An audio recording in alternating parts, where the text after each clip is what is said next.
lately, man, I've been predicting fights. And in the past, I've been wrong on certain fights, but for the most part, I'm right on a lot of them.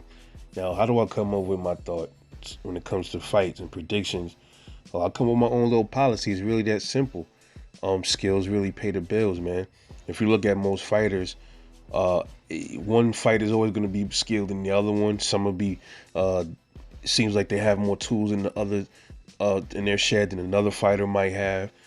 Then some fights, just seem over, they like over undermatched, or they might seem like they're good. Then when they get in there with somebody that is skillful, then you'll see the difference. And just, we saw that with Errol Spence and Terrence Crawford. So I like to go with the dudes I know that have the most skills, not that has the most power. None of that. I go with the person who has it all. Seems like he can box, he can move around, got good footwork, and he got some pop. I usually go with that guy over the guy that is, that's just a raw brute strength fighter, or somebody likes the pressure fight. I'm always gonna pick the dude that can move more than the pressure fighter, especially if he got power. If it's a boxer puncher, it's hard to go against a boxer puncher, man. Pure boxer, you might have a problem betting with him because he don't have no punching power, and the guy that he's fighting is a pressure fighter and has power. So you might have an issue with that.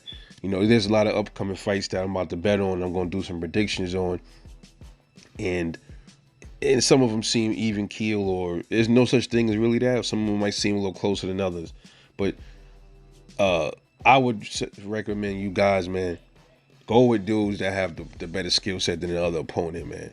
Like this weekend, we got Oscar Valdez and Emmanuel Navarrete.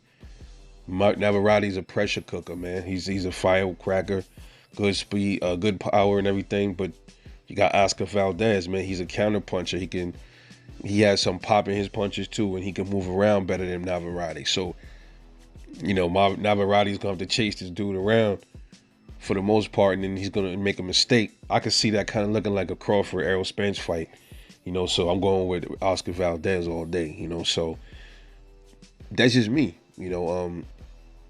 If you got Rolly in there against like an Isaac Cruz, for instance, right? That one might be a little harder to predict because Rolly is not fundamentally what they call fundamentally sound. His defense ain't that good. He don't really got footwork.